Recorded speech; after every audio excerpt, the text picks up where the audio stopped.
വർഷക്കാലം നമ്മൾ കരുതുന്ന പോലെയല്ല. സസ്യങ്ങളുടെ വളർച്ചയുടെ കാലം മാത്രമായിട്ട് ഒതുങ്ങുന്നില്ല. വീഡിയോ കാണുക. വീഡിയോയിൽ പൂർണ്ണമായിട്ടും വിവരിക്കുന്നുണ്ട്. ഇവിടെ പത്തിലക്കറിക്കൊന്നും യാതൊരു പ്രയാസമില്ല.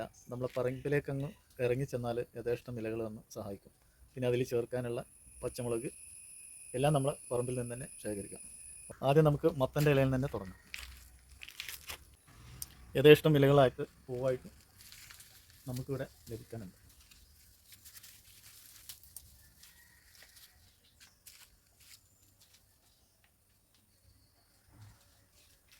ഇതിനെ നമ്മുടെ നാട്ടിൽ പറയൽ നെയ്ച്ചീര എന്നാണ്. വർഷക്കാലം എന്ന് പറഞ്ഞാൽ നമ്മൾ കരുതുന്ന പോലെ സസ്യങ്ങളുടെ വളർച്ചയുടെ കാലം മാത്രമായിട്ട് ഒതുങ്ങുന്നില്ല. അത് നമ്മുടെ ജന്തുജീവജാലങ്ങളുടെയും എല്ലാത്തിൻ്റെയും വളർച്ചയുടെ കാലമാണ്. അതുകൊണ്ട് തന്നെ നമ്മുടെ ശരീരത്തിന് വേണ്ട പോഷക ഗുണമുള്ള ആഹാരങ്ങളൊക്കെ കഴിക്കേണ്ട സമയം ഈ വർഷക്കാലത്താണ്. അതിനുവേണ്ടി നമ്മൾ അനാരോഗ്യമായിട്ടുള്ള ഭക്ഷണങ്ങൾ പാടെ ഒഴിവാക്കുക. ഇതുപോലെ പച്ചമരുന്നുകളും പച്ചിലകളും നമുക്ക് ആരോഗ്യമെന്ന് തോന്നുന്ന എല്ലാം കൂടുതൽ കഴിക്കാൻ ശ്രമിക്കുക. വില കൊടുത്താൽ കിട്ടാത്തതായ ആരോഗ്യപരമായിട്ടുള്ള ഭക്ഷണ രീതി ഇതൊക്കെ തന്നെയാണ്. അപ്പോൾ ഇന്ന് നമുക്ക് തയ്യാറാക്കാൻ പറ്റുന്നതാണ് നമ്മളിവിടെ പറിച്ചെടുക്കുന്നത്. ഒക്കെ നമുക്കൊന്ന് കാണാം. പിന്നെ ഇതൊക്കെയാണ്. ഇതൊരു കൊഴുപ്പുള്ള ഐറ്റംസ്, ഒരു ചീരയാണ്. പറമ്പിൽ കിട്ടുന്നതാണ്, നമ്മൾ നട്ടു വളർത്തുന്നതല്ല. പിന്നെ അതേപോലെ തന്നെ ഉള്ളതാണ് ഇത് നെയ്ച്ചീര. ഇത് സ്വന്തം വെച്ചാൽ തന്നെ നല്ല ടേസ്റ്റാണ്. അപ്പോൾ ഇതൊക്കെ കൂടുതലും മഴക്കാലത്താണ് ലഭിക്കുക. അപ്പോൾ അതൊന്നും നമ്മൾ ഒഴിവാക്കുന്നില്ല, എല്ലാം ഭക്ഷണമൊക്കെ.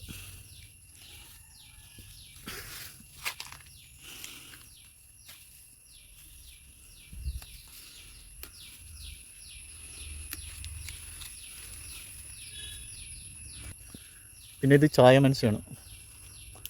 പത്തിലയിലേക്കൊന്ന് ചേർക്കുക എന്ന് മാത്രം. കാരണം ഇത് കട്ടുറ്റി കളഞ്ഞിട്ടാണ് നമ്മൾ കഴിക്കേണ്ടത്. ഇത് പിന്നെ നമ്മളെ മലായ് ചീര എല്ലാവർക്കും അറിയാം. അപ്പോൾ ഇതും നമ്മൾ ഇതിൻ്റെ കൂട്ടത്തിൽ ചേർക്കുന്നു. പിന്നെ ഇലയുടെ എണ്ണം തികയ്ക്കാൻ കഴിഞ്ഞിട്ടില്ലെങ്കിൽ 2 ഇല നമ്മുടെ ചേനയുടേത് ആകാം, കൂടുതൽ വേണ്ട. പിന്നെ നമ്മളെ പ്രധാനപ്പെട്ട മുരിങ്ങയുടെ ഇല,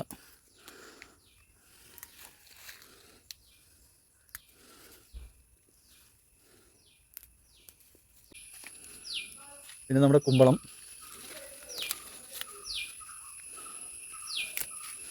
ചൊറിയന്,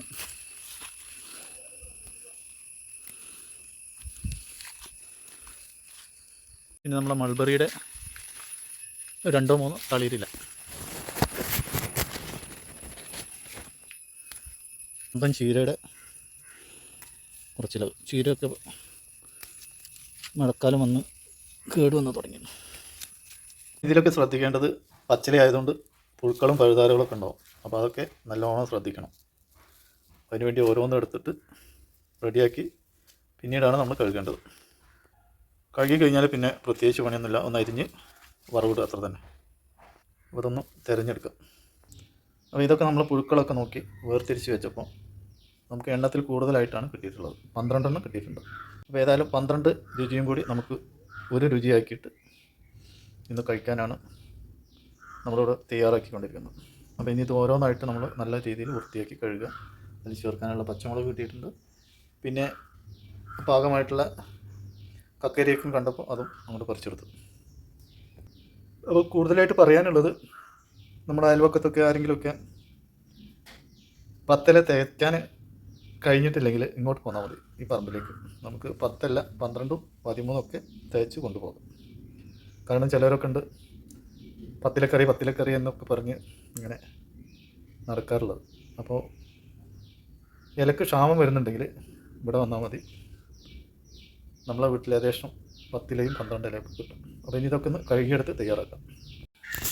ഇനി ഇതിപ്പോൾ നമ്മൾ ചീരയൊക്കെ താളിക്കുന്ന പോലെ തന്നെ സാധാ രീതിയിൽ അരിഞ്ഞെടുത്തിട്ട് നല്ല പ്യൂർ വെളിച്ചെണ്ണ ഉപയോഗിച്ച് കടുക് പൊട്ടിച്ച് തയ്യാറാക്കുക, അത്രയേ ഉള്ളൂ. ഇത് നമ്മൾ കുക്കിംഗ് കൂടുതലായിട്ട് കാണിക്കേണ്ട കാര്യങ്ങളൊന്നുമില്ല. ഇതൊക്കെ എല്ലാ വീട്ടിലും എല്ലാ ദിവസവും ചെയ്യുന്നതാണ്. അപ്പോൾ വീഡിയോ ഇഷ്ടപ്പെട്ടാൽ എല്ലാവർക്കും എത്തിച്ചു കൊടുക്കുക. ഇതുപോലെ ചെയ്യാൻ ശ്രമിക്കുക. വർഷക്കാലം എന്ന് പറഞ്ഞാൽ നമുക്കും കൂടി നമ്മുടെ വളർച്ചയ്ക്ക് കൂടിയുള്ള കാലം തന്നെയാണ് എന്ന് നമ്മുടെ ശരീരം തന്നെ നമ്മോട് പറയുന്നുണ്ട്.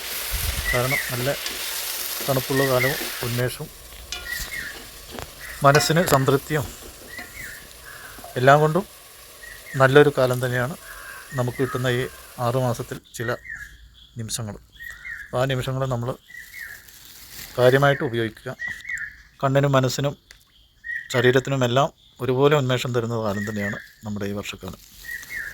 അപ്പോൾ ഇത്രയൊക്കെയാണ് ഇന്നത്തെ വീഡിയോയിൽ പറയാനുള്ളത്. എല്ലാവരും നമ്മളെ വീഡിയോ ഒക്കെ കണ്ട് നമ്മളെ സപ്പോർട്ട് ചെയ്യുക. മറ്റൊരു വീഡിയോയുമായിട്ട് നമുക്ക് വീണ്ടും കാണാം. Okay, bye bye.